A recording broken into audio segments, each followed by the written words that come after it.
Next, from Camp Lincoln in Springfield, we talk one-on-one with Colonel Chris Lawson of the Illinois National Guard.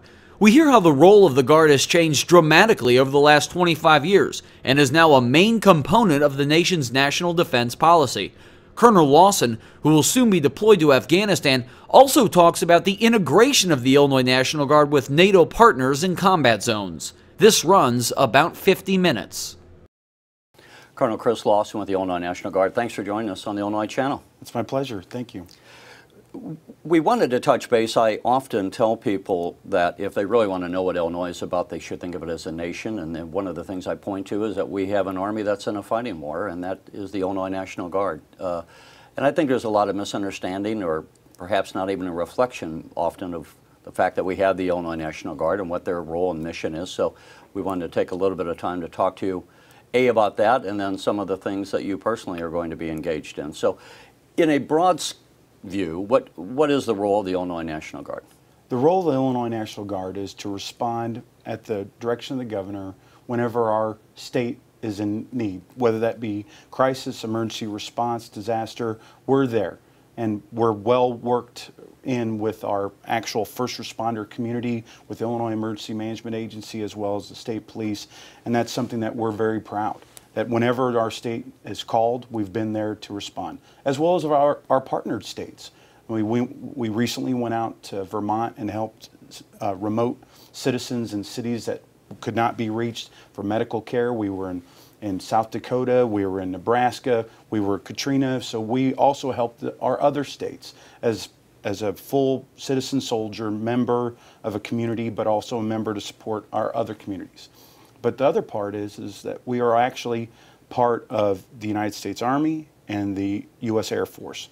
We are an operational reserve for those two components of the military to respond when our nation is at war abroad. For Illinois, that means that we have 13,000 Illinois Air and Army National Guardsmen, and we've deployed better part of 20,000 in this effort for the Operation Iraqi Freedom and Operation Enduring Freedom. This is remarkable when you think about it for one moment, that anybody that serves in the Illinois Air or Army National Guard today enlisted during a time of war or re-enlisted during a time of war. So at this time, more so now than ever, the men and women that serve in our institution very much know their responsibilities to the state and to our nation.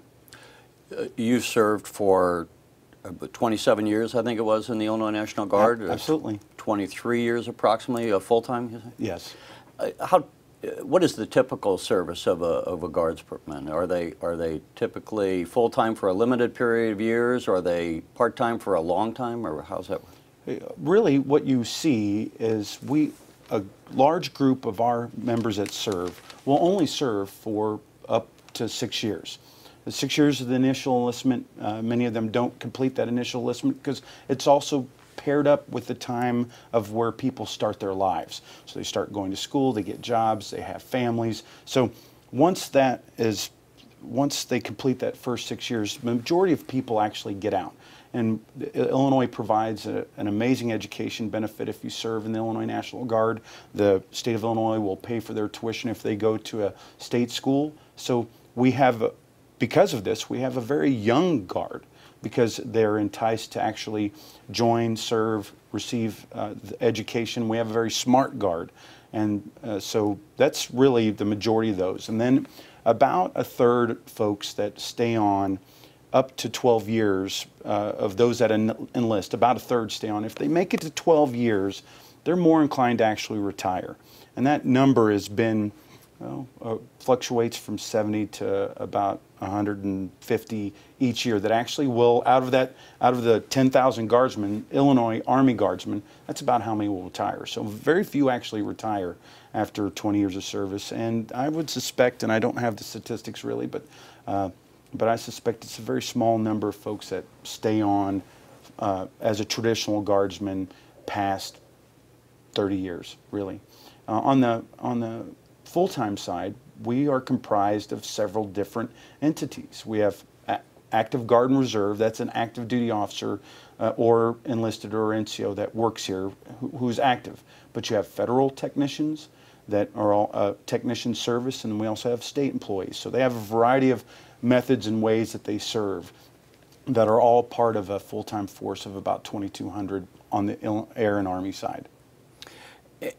And you know, you mentioned, and I think it's probably true, not only is it a young Guard, but the fact that they're frequently taking advantage of the college benefits. They're probably, as a reflection of the general population, more highly educated than the general populace. So it's a pretty professional force, I would say. It sure is. Has that changed much over the years? I want to say, how has, whether that way or other ways, how has, if in any way, has the Guard changed over the course of the 27 years you've been a part of it, or has it always been as it is today? We've always had the education benefits, but our time and errors that we have went through. When I got in '85, we were really best described a post-Vietnam era Guard. So we had Guardsmen that had never, we didn't use the Guard in the Vietnam War. So we had returning vets from Vietnam that wanted to continue to serve, and then we had members that actually joined the Guard not to deploy or didn't get the opportunity to deploy. So during that time, it was a time of great friction. We were considered a legacy force to the active components, so we were really as far apart as we could be with the active Army and active Air Force and the Guard. Kind of a spare tire that was never used? Absolutely. And then you saw efforts in the late 80s, and then when Desert Storm hit in '91, this total force concept coming into place where we all went to the same schools, all went through the same professional development. And so part of my career was riding this entire wave of the evolution and transformation of a total force that was needed operationally. We saw in '91 this discovery and this dependency emerge, and then follow a forced drawdown after '91, and then having to figure out how to survive and stay ready with really pennies on the dollar to support the Guard at that time. I remember being in the Springfield Hilton in 1994, coming up with the position that all 54 states and territories adjutant generals said we must retain 15 days of annual training and 12 weekends of training to stay ready, because that was on the chopping block. And so it was, and to see us now, where that's happened at the start of the transformation, the start of Iraqi freedom and enduring freedom, and the total force, all the congressional action to ready this force to be a part of the operational reserve. It's unbelievable to look at it now. And then to see them operate. You're far more integrated these days with the national force, right? Far more integrated, absolutely. We actually take up, we provide pretty much, I think it's 38 to 42% of the combat force that is that was in Iraq and in Afghanistan. And when we say that, just clarify, 42% is of all the Guards around the nation, no, right? Of the total force. So when you look at what's... Right, I mean, in other words, it's not just the Illinois National Guard correct. you're talking about. Roger, yeah, absolutely, right, absolutely. So that the National Guard's role within the Department of Defense, on a nationwide basis, has been far more integrated over the last 27 years, and is part of the considered part and parcel of our fighting force and active duty personnel and assets that we have to deploy as needed. Right. We had to modernize our formations and also the equipment in our units. I remember we drove Jeeps, the little Jeeps you saw in MASH when I first got in. And then we were so excited in '91 that we actually saw the first Humvee in the Guard, but it had been in the military for about 10 years on active duty. And then after the start of Iraqi and freedom and enduring freedom, you saw in the 2003 and 4 these grave pushes to modernize the equipment, not just for the active duty, but also for the Guard and Reserves, which have really paid off in the late years. In the 2008, 9, we really started to see where we previously would be given equipment through a methodology called cascading. After the Army got something new, you got what was left over. Or as we say in family life, hand-me-downs. Hand-me-downs, that's right. And so we received equal parity on the initial fielding of equipment, and we have seen it. As you probably drove in and saw the same stuff you'll see in Afghanistan and saw in Iraq or in our parking lots that have modernized our force so that we can serve whenever we're called. Now, as we speak, you are going to be deployed in the next several months to Afghanistan. Yes. And I believe you were also deployed to Iraq for a while. I was, and also was a member of the very first, and during 9/11 I was training New York Guardsmen in New York. And I remember that day very clearly as the members in the classrooms, their phones started ringing about 8:30, and a group of 12 of them actually worked for the ATF. And we're in Tower 2 of the 2 Twin Towers. And then to see these folks get phone calls from their family, it was so interesting to me to see that their loved ones were just checking to make sure that they weren't at work and that they were in Albany.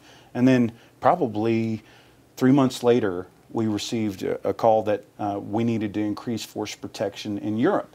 And so it was the largest deployment of National Guard soldiers to that point. We took 2,200 soldiers to Europe to guard 22 concerns and bases in 3 countries to help force protection in Europe. And so that was the very first deployment of Guard soldiers after Noble Eagle, when everybody went to go support all the airports throughout the country. That was the first deployment, followed by the Enduring Freedom deployment that went to Germany. You know, not to toot your horn, but for me, you can toot your own. But it does. 9/11 was one of those events that obviously came out of nowhere. Right. Wasn't a contingency plan necessarily that we had specific to that, but is illustrative of the kind of thing that can happen out of nowhere, and that the Guard then could be called upon. Again, who thought that we had to go out all of a sudden and protect all the airports? I want to get to the specifics of some of the other things that Iraq and Afghanistan, but just generally, as you were talking there, what is it, because what we're doing here is hopefully to educate people just about the realities of life and that the Guard's here and what you do. What is it you would want people to know? And as you go around and talk to people and they ask you questions about the Guard, they probably bring their own level of misperceptions. Knowing that you've had these conversations, probably just in life, what is it you would want people to know about the Guard that you probably bump into all kinds of misconceptions about what it is you do? And all? Sure. And I'm glad you asked that question, because it's true. Many times our common perception of a Guardsman is a weekend warrior or somebody that goes and drills and plays Army, and it's so not the case anymore. And during my career, I've not seen that either. You have true American patriots that will serve their state and country and want to, and need to, because of this patriotic duty. But not only that, it's the employers and their families that sacrifice for this service, whether it's just and because they also don't benefit from living on an active duty base with a whole bunch of like-minded people. You know, I'm a complete stranger in my neighborhood. He's leaving again. What does he do? I'm not sure. And so we're sort of enigmas in community. So first get to know them, because you'll find out that they've traveled the world. After I enlisted, my very first assignment, I got to deploy to La Paz, Bolivia, and provide medical care to the local nationals. And what a rewarding experience at 22 years of age to have this chance. And it shaped and modeled my interest to continue to serve and do what was right in the world. So these people have traveled the world. They understand national security strategy and the importance of what that means at home and abroad. And then they're also specialized in professional programs and initiatives that most folks don't really get a chance to realize. That in one service, you know, I was a medical service corps officer, a hospital administrator when I first got in, logistics specialist, maintenance specialist, strategic planner. These were all opportunities that I was able to have while I served. And got to meet thousands of amazing people that had amazing stories of their own personal journey of self-determination. Because in the Guard, most folks that do this are very self-determined to help better their life, and then later are part of our community. So that's what I'd like folks to know. Let's get down to you. As we mentioned, you're going to be coming up on another deployment. You're going to be going to Afghanistan. And I also know that, again, going back to the theme of what Illinois is really, when you look at all the totality of what the state of Illinois is engaged in, it really is more reflective of what a nation is. And part of that is that we have partnerships with other nations. And military partnerships. And I know we have, let's talk, I know we have a partnership with Poland. Tell us about that. I think probably most people are unaware of that. Sure. And a great subject. I'm glad you brought this up. At the fall of the Soviet Union, the U.S. was scrambling with the idea of how do we prevent or see instability emerge in Eastern Europe, and how can we promote democratic values. And so Lithuania had asked, their hope was to build a military that was a lot like the citizen soldiers, the citizen soldier model we have in the United States, and asked the help of the European commander to be able, EUCOM commander, to be able to help do that and send over some teams from the National Guard to help train them. And then it was a discovery that it would be less deliberate if we brought in active duty soldiers to start training with the militaries of the Eastern Europe. It would almost be offensive. But bringing in the National Guard to help train and do those things and do military to military activities, civilian to military activities, was less evasive. So that's how it began. And in '93, we had states that started to line up. Right now, after 20 years, there's 65 states that are partnered with other countries. Illinois is partnered with Poland. And now, when you say, let's just clarify terminology, 65 states, you don't mean of the United States, obviously. Sorry, you mean nations. Nations, correct.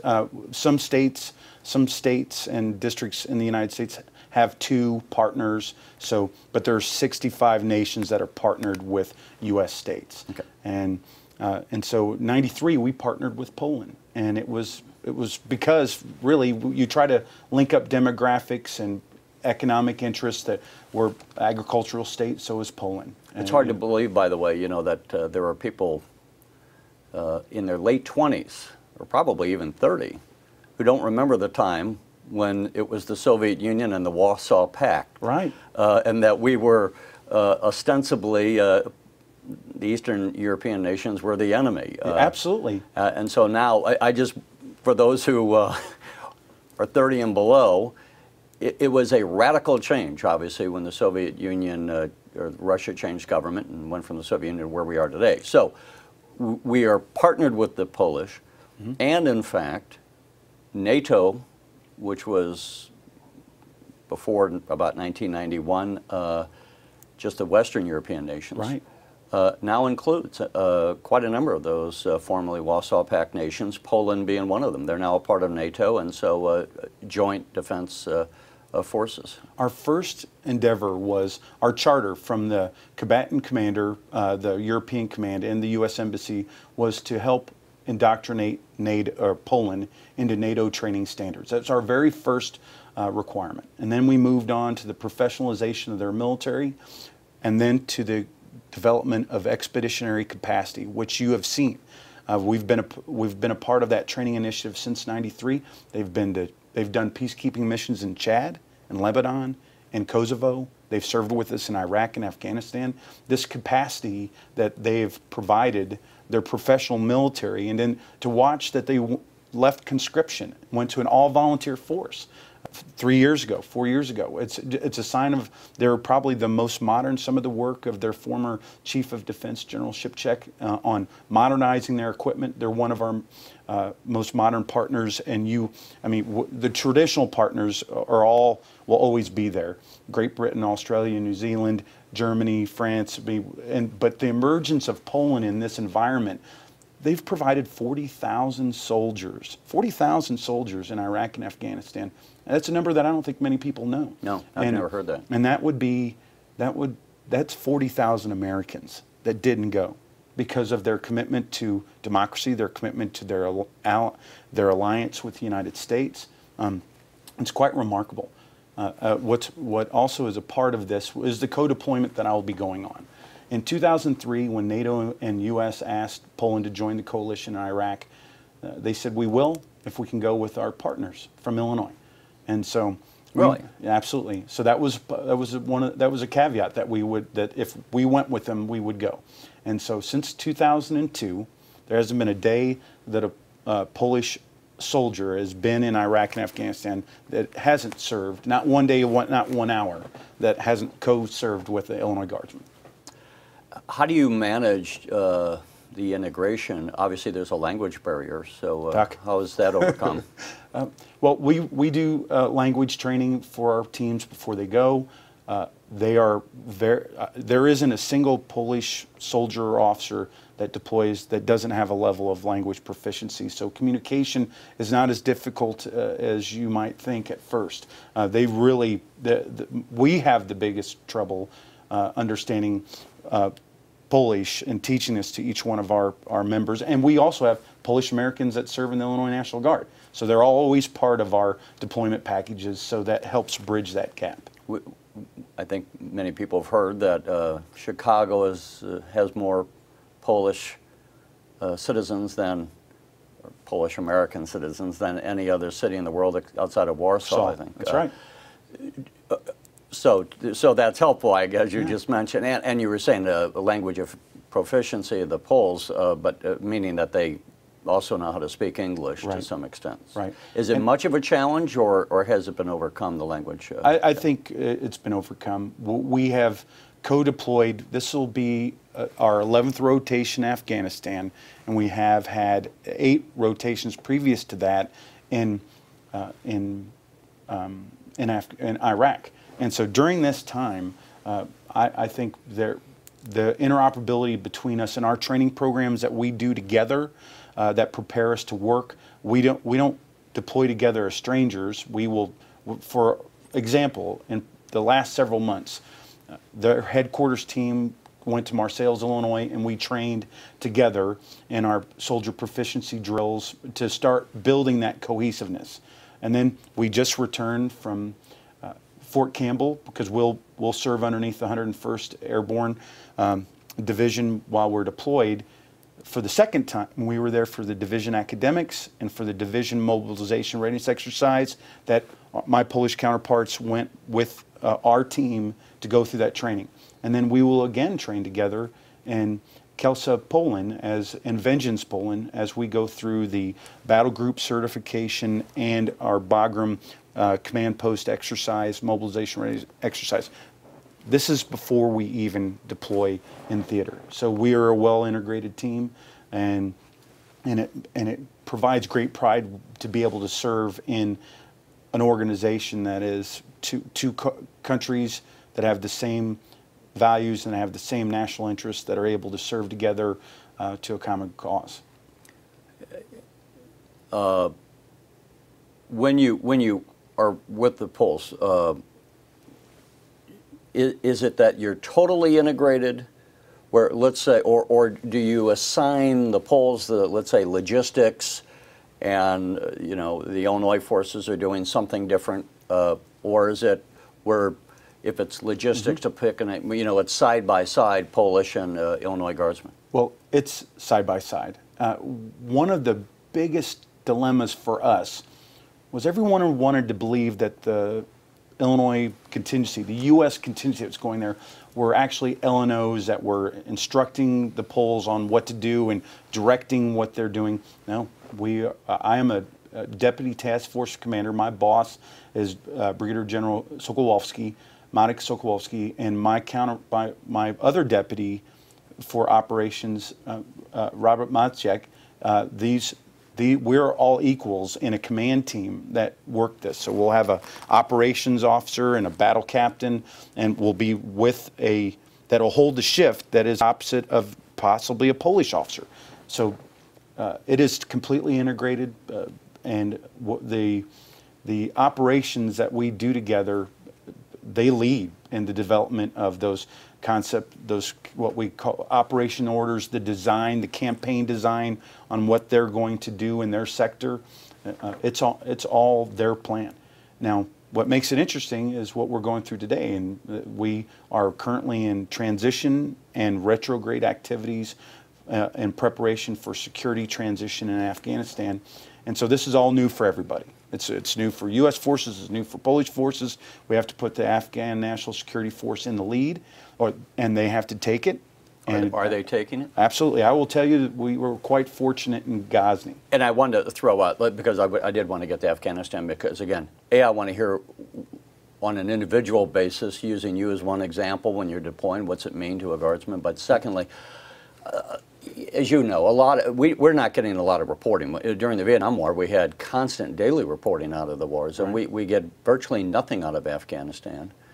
So we don't really know as Americans what's happening, what's our mission there. I think it's largely out of sight, out of mind. Knowing what you know, tell us a bit about what's happening in Afghanistan and what do you perceive to be the mission, and as we go forward, given the current policies, what will the role be in the next couple of years? And I can go over all the open source, unclassified military stuff that shape our operation.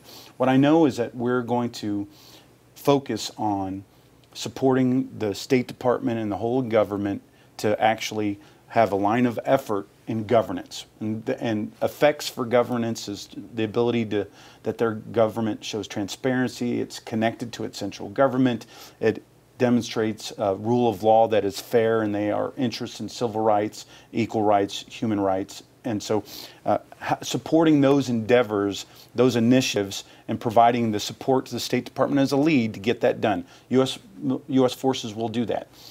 Also, and to be clear, because we glossed over, I mean, I want to hit the State Department's the lead, not the Pentagon.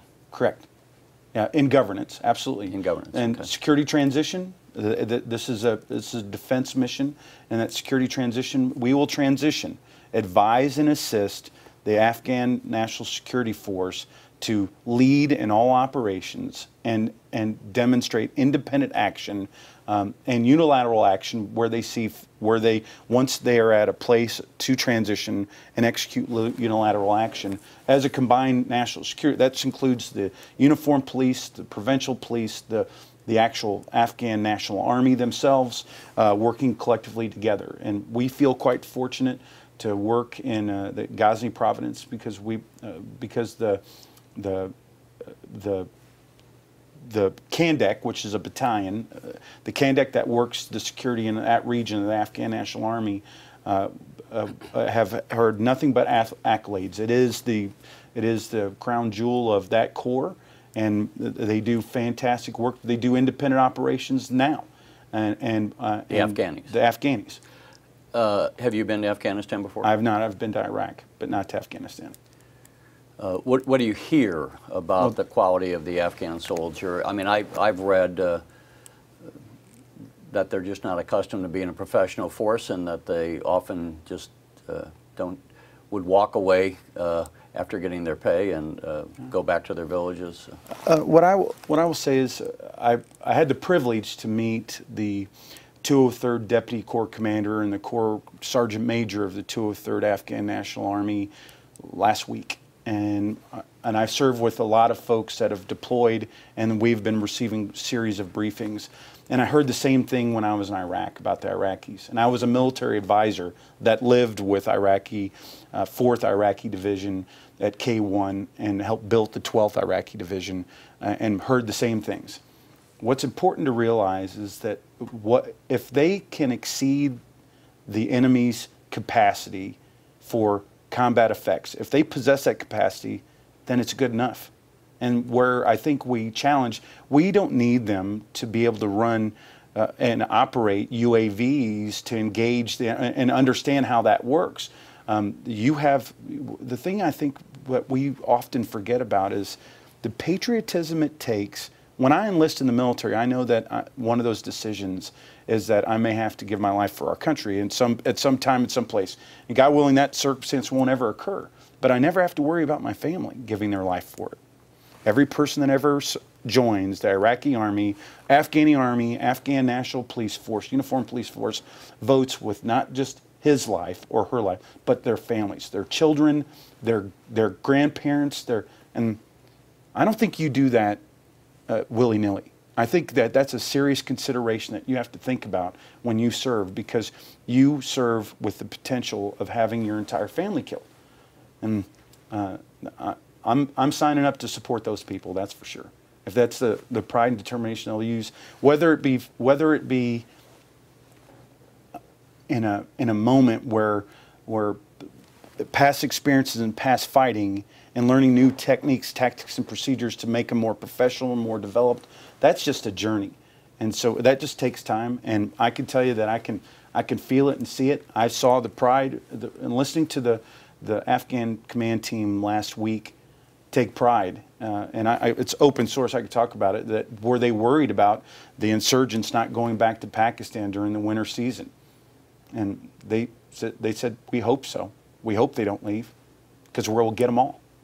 And so it's just, you love hearing that, because it gives you great pride to serve with them. You know, also I would point out that we've had a mixed bag over decades. If you look to South Korea, we successfully, we stayed, of course, we're still in South Korea, but from the Korean War, the South Korean fighting force has obviously become a very professional force, and subsequently fought with the United States in missions such as in Vietnam and some others over the years. Then you have other areas where obviously the South Vietnamese were not able to withstand the attack when the North Vietnamese came in, and that fell back in '75. So hopefully we had the Vietnamization of the war. We're trying to do, I guess, more or less the same in Afghanistan. We also did that in Iraq. I suppose time will tell still with Iraq. It's still relatively new, but just to touch on that, because you were right there and saw with your own eyes, how would you assess the effort to take a country like Iraq and create some level of a professional fighting force, and to be able to do that in a relatively short amount of time, where you're fighting all levels of different culture, not only as a country, but they were coming under this whole culture of living under a dictator for decades. And now they're being told you're not going to be living under a dictator. How do you overcome all the psychological and emotional barriers, much less the language barriers, to get them to see what you want them to see, that they can be an independent nation, they can be fighting for their country, they can be a professional fighting force and a force for good? You know, it's interesting, because when you go to Iraq, and I really enjoyed this deployment because I had an opportunity to serve exclusively with Iraqis. I had a small team up north, and I worked, as I said before, with the 4th Iraqi Division, the 2nd and 3rd Iraqi Division, and we built the 12th. And then I got moved to the Green Zone, to Baghdad, to help advise with the senior logistics military leaders of their government. And what I will tell you is some things that I didn't realize is, and it helped me understand, is in the 70s at all the universities in Baghdad and Erbil and Balad, I mean, girls were wearing mini skirts and going to school. I mean, they were the most progressive country in the region, you know, one of the most progressive countries in the region. And so many folks realize this. And then the other thing that's more progressive that people know is that, you know, Iraqi women drive. They're allowed to have jobs. This is not common in all other countries. It's a male-only job. So in Saudi Arabia, in case people know, women can't drive a car. Correct. Absolutely. So Iraq, even though it was in a totalitarian system, was in some ways far more progressive than other nations in that region. Absolutely. And the other thing that you enjoy seeing, and it's countered at some time, and some of our cultures is about working, manual labor. Iraqis hustle, and they work hard, and any way to take care of their family. So my hope for the future of that country, and as they get through, and they also had one of the more trained militaries, and we reintegrated many that served in the previous Republican Guard and the previous Iraqi Army. So I served on a training base, and they train their soldiers with a level of intensity more so than we did. And now, what I mean rigorous, we're more rigorous, but they're more disciplined in their training. It was interesting to see this happen. And then it was also interesting once we started to do co-missions, where we would work together on missions. You would see it. You would see with the Iraqis that they were wearing knee pads around their ankles when they're off missions, because U.S. forces wore their knee pads down on, because the way that you hold your weapon in the ready. There's a certain way that you carry it so that you're reflective and responsive. And even the clip for your night vision goggles that you would put on your helmet, they would paint that in on their helmet. They'd paint that in. It just as wanting to be professional and wanting, so that desire to be the best, you could see it. So, and I think you see the same things in Afghanistan. Do you keep in contact with your contacts there? Do you hear? I do. How it's going? I mean, occasionally. I mean, there's always going to be. I mean, you know, things happen in any society. But if you gave us a status update from what you know, and I know it's only from a limited perspective, but what are you hearing from Iraq? You know, I think there's hope. I mean, I mean, as in 2009 and 10, the hotels and the swim pools and the airports and all the investments that were going in, and the development of their markets. I mean, great momentum, and I believe that they still have this momentum. And I think for all countries, one of their issues are, and I believe it'll be the same everywhere, is partyism. You know, you always have undercurrents of what, and it just is a part of, you know, the different sects of religion, and being able to peacefully work together, the peaceful transference of power, which ultimately equals wealth in developing countries. Being able to achieve that, and what I remember. I was upset a little bit when I was in Iraq, and I wasn't sure we were getting it, and I saw some indicators that I was really worried of how will we ensure that democracy will stand, and if we see people being moved into positions of lesser power, you could see some of this gamesmanship occur. And I had a discussion with one of my bosses, and it hit me like a ton of bricks. It was after we get. It will take 3 to 4 elections.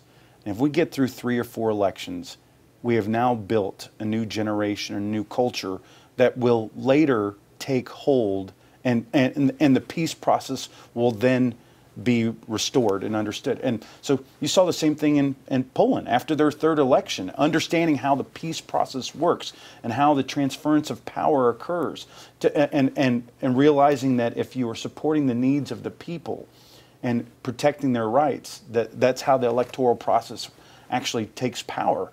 It will. There's a learning curve for everybody. Everybody, absolutely. And in this case, a learning curve for a nation. Correct. And I think for all of us, we can just look at our own, how we start a job, and 6 months in, you have a better understanding of what you're doing than you did on the first day, and 2 years in, you have a better understanding of what you're supposed to be doing than you did at 6 months. I suppose you can extrapolate that and say, as a nation changing as they have to do, it happens. But also, let's look back at a successful mission. We took feudal Japan, run with a samurai culture, and after World War II, changed their culture and their government and rebuilt Japan's governance from the ground up, and successfully so. So I think sometimes people forget some of the successes that this has been done before. Absolutely. But it is a remarkable tale, I think, anytime in the long history of mankind when we look at the changing of nations And surely if there was a democracy established, as we hope Iraq will take root, it would be a game changer, I think, in the Middle East. Right, and I think the Middle East has some serious challenges, and I think what you hope. I will tell you, as a member of our military that served over there, I have great hope that they figure it out. What I think is amazing about this journey is, as it relates to other journeys, is the differences between our cultures. People perceive that our cultures are so different, and that how can we work together to seek peace and to seek order. But what's funny is, when I worked in Iraq and the times that I've gone to school, I finished up 2 years ago the U.S. Army War College in Carlisle, Pennsylvania, where I went to school with about 50 international fellows from countries all throughout the world. And so one sport I participated in just for fun because I wanted to was the soccer team, because I knew most of the international fellows would and I cannot, you can see I'm not very good at soccer by any means, but I did it just to build the relationships and understand what they were thinking and how, and what you realize and the hope that you see is when I worked every day with my Polish or my Iraqi counterpart, General Yunus, and knowing his family and his likes and his dislikes and his hopes.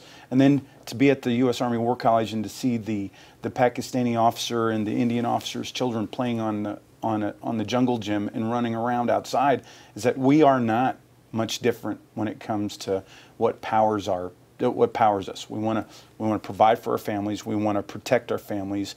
We want to have meaning in our life. And so it doesn't matter, no matter whether you're from a developing country or a developed country. The only thing what we struggle with is the value of life. In a developed country, we got to realize you can only once if you reached a developed, industrialized country, can you actually truly appreciate the humanity. It takes that journey. So we're trying to put the fast forward button in on these countries, the understanding humanity when you haven't actually gone through the journey, and we don't have to look very far even in our history. And so what you should be proud of is that they're working together to get it fast, and it's pretty impressive. Before we close out, let's talk. You're going to be deploying. Walk us through what does that mean as on an individual basis as you look to be deployed to Afghanistan. Sure. How do you plan for that? I mean, because you have a family, how do you set that up? I mean, I sometimes think of these guys that are, say, on an aircraft carrier and they're going on a 9-month deployment and they kiss their kids goodbye and they're going to miss the whole second grade or whatever it is. Sure. It's quite a sacrifice for families as well as the soldiers themselves. Well, what you first do is you train your soldiers and your officers up so they have confidence and pride, and that they know their job, and they are the most confident they've been before they deploy. And that's important because that way the stress of the changing environment is met with a level of confidence, and then you have to remove distractors or stressors, and that means preparing the family for the deployment as well, what they'll go through emotionally, ensuring that the basic family needs are done. We just this last weekend finished up a meeting with the spouses of and children of our group, and we talked about how to get bills to be paid online, how to set up Skype, how to find who are the repair people that you frequently are going to need to call for your furnace and for your car, and make sure they're on the refrigerator. Here are the connections that you'll be able to reach, the frequency that you can expect to talk to your loved one while they're gone, and then how, and then here's the address where we'll go and what you can send, and then some tricks of the trade, meaning the tricks of the trade of how to work together as a group, a family network that actually helps each other go through this together. And then what I found helpful in the past is by linking our families that are here and our communities here with the efforts that we do there. So we'll do some humanitarian assistance outreach while we're there for school supplies, and we'll do coats and those sorts of things that our communities will help send, and will coordinate with the Afghan National Army to help establish their credibility and legitimacy in their community as one that cares about the quality of life of their citizens, and everyone, our citizens, our soldiers, that all working together to be able to do this. This helps keep this closeness, draws us together during this time of separation. How long will you be deployed? Well, 7 months, and then about a month of training before that we'll do here and also in Poland. And your specific mission would be what in Afghanistan? I will be the Deputy Task Force Commander for Task Force White Eagle, which is Polish task force, and then also responsible as the commander of U.S. forces in Ghazni, other U.S. forces that are on that base. And what is it you will be assigned to do? Do you know yet? No, absolutely. I'm a member of the command team. So as I will... And I mean, let me expand a little bit. In other words, what would the force, and are you going to be with just Polish troops, or are you going to have National Guardsmen with you as well? We'll have Polish troops. We'll have roughly a brigade-size element of Polish soldiers and officers. How many people in a brigade? Anywhere, it fluctuates based off the type, but it's anywhere from 4,500 to 1,800. So it's in that brigade size element, and then there will be elements of U.S. forces. And I'm sorry. So, is it peacekeeping? Is it engaging the enemy? Is it democracy building? What's the large picture? It's what we call full spectrum. It includes all those things.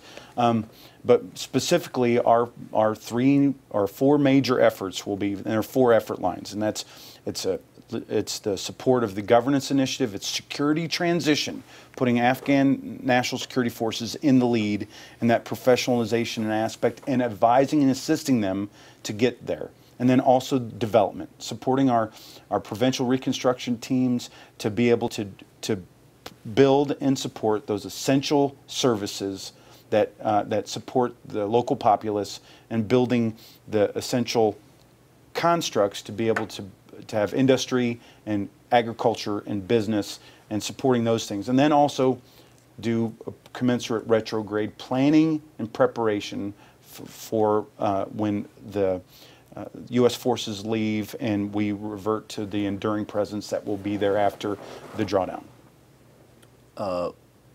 Right now we're supposed to, when are we going to be out? 2014? That's all. It's sometime 2014. I've heard the same thing you've heard on the news. So I think they're still putting the plan together on exact dates and those things. But that's what we're planning. And you just mentioned a term, the enduring. Are we still going to have some kind of a force structure there after 2014? Do you know? Again, to be determined? That's to be determined. I believe, as we all have heard, and it's from the news, that that we're hoping to see an enduring presence to continue to assist, just like we desired in Iraq. So I think we just wait and see. They'll work out all the details for that. Our people paid much higher than me to make those decisions. You're right. I understand. Well, Colonel Lawson, we appreciate you taking the time to talk with us, and appreciate your service, and Merry Christmas to you and your family. Thank you very much. Merry Christmas to you and your family as well. Thank you. You're watching the Illinois Channel, an independent nonprofit corporation formed to provide gavel-to-gavel coverage of Illinois state government and other public affairs events taking place across Illinois.